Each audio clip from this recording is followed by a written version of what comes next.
Trigger warning. Think for yourself. Question authority. Say what you think. Speak the damn truth. And as far as, examples of, your fathers, like, my biological father, I can't really draw much of an example from him. He was there from the time I was born to about 2.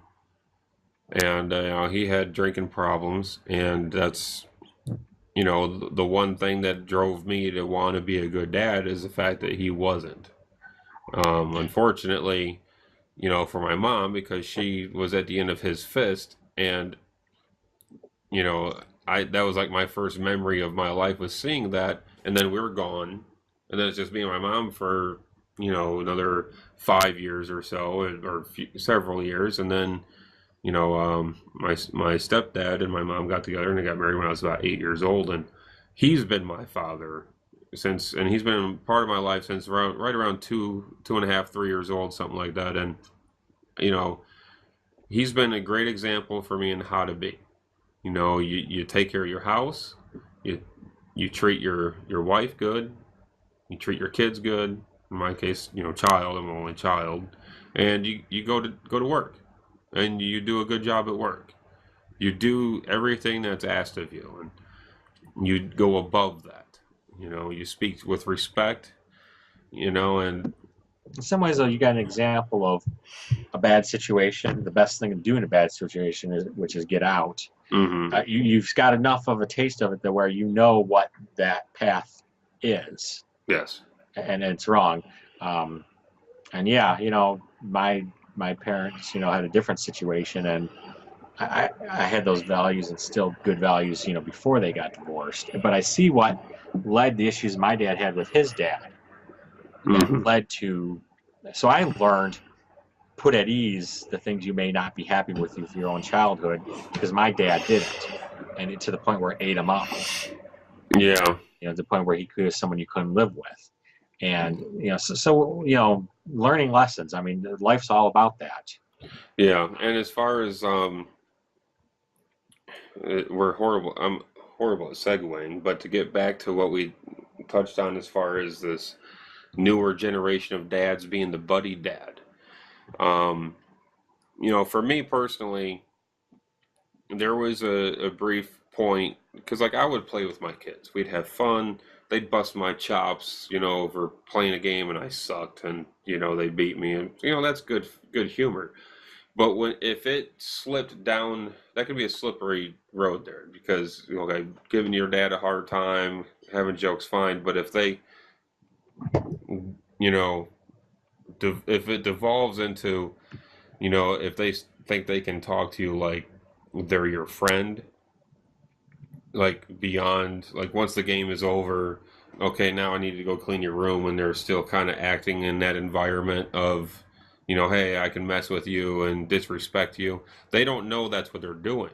So that's when I'd have to bring them back down to reality and say, hey, look, we can have fun, we can joke around, we can play around, but I'm your father, not your friend. And when we're playing games, everything's cool. We're buddy buddy. And that's something that's kind of difficult for a kid to pick up on. So you have to, for me, I had to break that down to him. Be like, look, I am your father. I'm not your friend.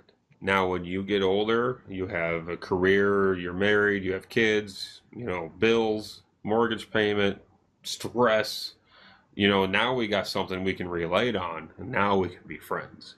And now that my daughter is, 18, she's in college, she's dealing with a lot of stress, a lot of, you know, responsibility. She's living on her own on campus.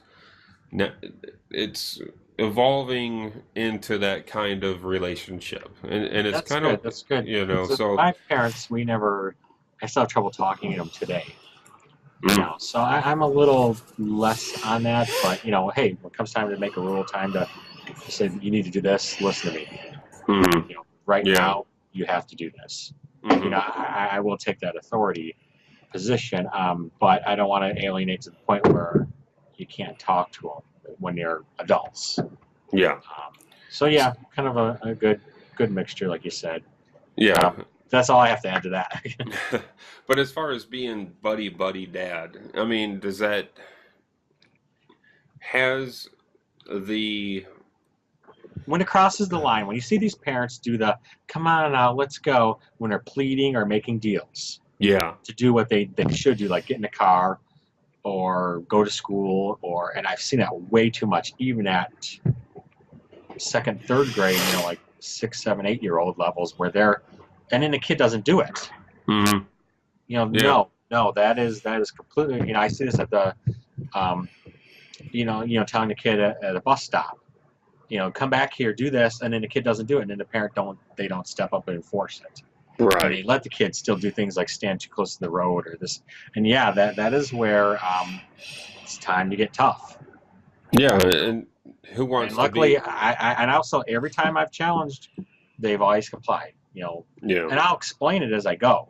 I'll take them out of immediate danger and I say, look, agree with or not, but this is why we're doing this. And Hmm. I've been fortunate. I've been totally fortunate on that.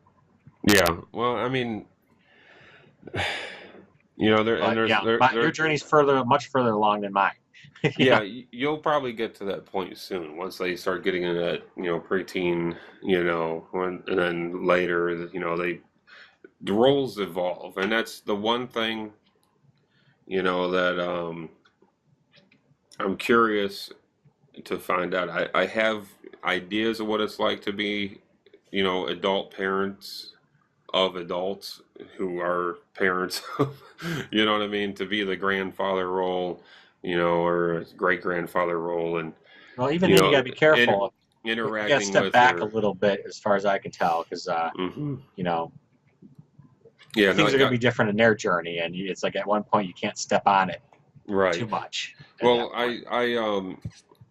I'll be publishing this soon after it goes through the final stage of edit. I did an interview with Bob, who is our mutual uncle. Bob Hamlet. He's a member of the Greatest Generation. He's in his, I think he's 70, mid 70s or right around there, and he's a great grandfather. Ex-Marine, retiree from Ford. He's seen a lot, been through a lot, and but in the interview, the one thing I asked him and hit about you know interacting like what we're talking about, how Uh-huh. roles evolve, and the one thing that he said that I had a lot of appreciation for is he said you have to earn the respect of your children, and that's something that I think is missing from maybe the baby boomer generation. If I can, go off on kind of like a little side topic here, just I wonder if because members of the greatest generation, they sacrificed a lot, and they were facing World War II. They're coming out of the Great Depression. There's real terror in the world and real hardship, and they come out of that into the 50s, with a booming economy post World War II. They want to make everything great for their kids, and that which in turn allows for the cultural revolution of the 60s because the kids grew up feeling safe and protected. Then there's the Vietnam War, the civil rights movement. So let's protest, let's go crazy, and it's all about them. And now they're parents themselves, and you hear. I've heard this from, and I'm talking not talking about you, mom and dad, but I'm talking about what I've heard from other parents of that baby boomer generation where the kids are supposed to call the parents. It's on the kids to, you know, stay in contact with the parents, to check on the parents, and so Yeah. what Bob said was, really, I agree with it a lot. Is that as a parent, you have to earn the respect of your children, and that's something I don't hear from. That middle generation between Generation X and the Greatest Generation. I don't hear that a lot. That as a parent, you have to earn They respect were from your probably kids. babied a little bit. I think that generation wanted to Hmm. make it easier for the kids, and I think they sometimes went a little too far. Yeah. And I also think there's a big divide with them. You got the people that were kind of like my parents that were stayed in the 50s. They're the Hmm. Perry Como watchers. They were the listeners. They're watching Lawrence Welk. And then you get the ones out there experimenting with drugs and going to Hmm. Woodstock. And I think you have a real big gap, like like you have with the conservative and liberal when it comes to our generation. Hmm. And I think it really depends on which way they went, what value they took. Um, Yeah, and I wonder if the whole coddled, babied, generation. I don't even know if you would call them they grew up, millennials. and you want a job, you go walk into a factory and get a job. It was there. Hmm. Um, Yeah. pensions and everything. These things were kind of became guaranteed Hmm. and normal. And then their parents had, they had a nice, decent house, and they move out wanting that right away, Hmm. and they could actually do that. Now it's kind of coming around a little bit where no, the system's not like that anymore. Yeah. So it'll be interesting to see what happens starting with our generation on. Yeah. Yeah, exactly. And as far as, going back to another aspect of the whole, friend dad, that lack of, are those dads teaching their kids about hard work and sacrifice to get what you want, or have they been teaching their kids that that the reason why they don't have everything is because the patriarchy and the 1% have taken everything from them and they're a victim, and so then they go off to college, and that's when this whole I just see it everywhere I look at, the victimization is like, is this a direct result from the lack of, balanced discipline from the father? Is that aspect of child development missing to where, you know, you have two kids. One kid has, cake and ice cream or a sucker or candy or toy, and then one kid wants it and the other kid's not sharing. And is the parent, telling that kid, is he reinforcing That's how that, they deal with it. A lot of that's instinctual, victimization? Yeah. as far as, wanting something as a resource. It's how our Mm-hmm. ancestors lived, Right. by resource hogging, basically. Mm-hmm. But yeah, it's how you deal with it. It's how you correct it. It's, nowadays they want to, rush and go to the store. I've seen parents rush and go to the store and go get another one just to keep the kids happy. Yeah. And And you that, can't cater to that. And I find myself struggling with that too. That's my initial response, and I have to actually get tough to say no. Because of that, none of us are gonna have this. yeah. Yeah. And saying no, there's a lot of benefits in saying no, but at the same time, it's not easy because, I mean, look, most This generation tip, hasn't heard no enough. That's the problem. yeah, and the typical parent loves their kids and they want their kids to be nothing but happy, but there's a lot of psychological issues with wanting to be happy all the time. The world isn't meant for you just to go out in there and be happy. The world is meant for you to face, adversary and That's struggle our and first strife. world problems we have now. Yes, Your it's cell great. phone, and then you're gonna protest because because you didn't win, or you don't like everything that's going on, to the Hmm. point where sometimes there are things more important in life, like basic survival and treating Yeah, each other good, at a real basic level.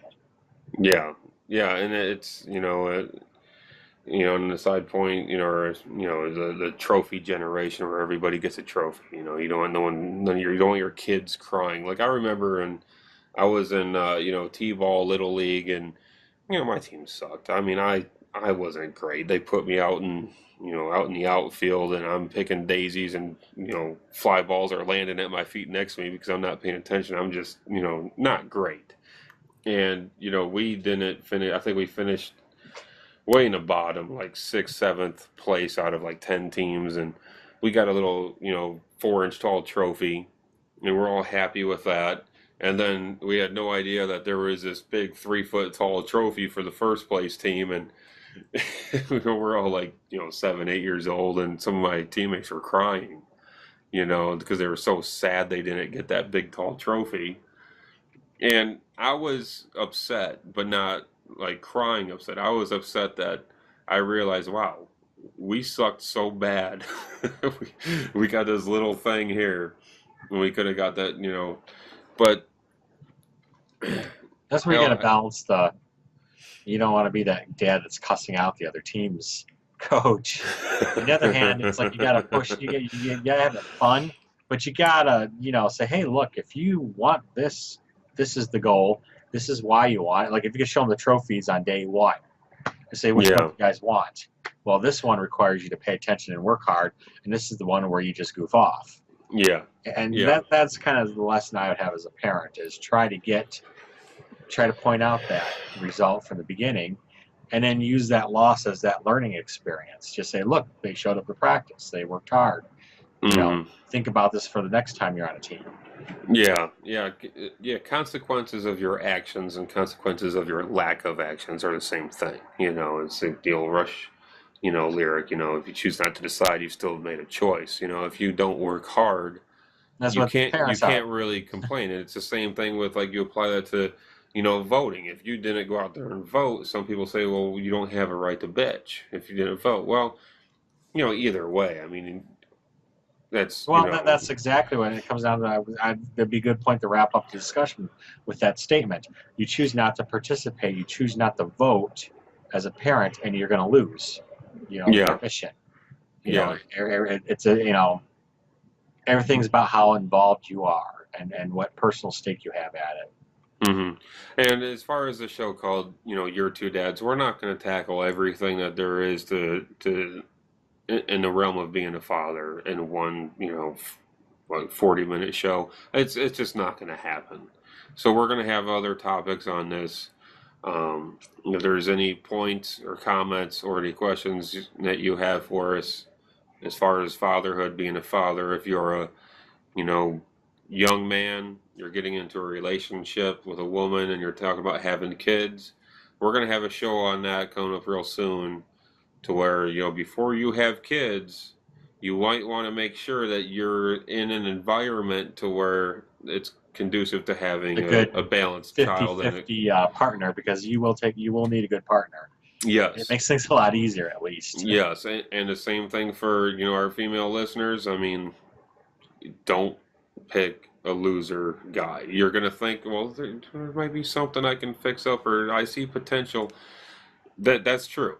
All men are children inside. We all love to play with our toys, whatever it is, video games, computers, cars. I mean, we're all immature on some level, but you have to look out for the warning signs, and we're going to give you advice on what the warning signs are in the upcoming episode also. All right, sounds good. All right. See you then.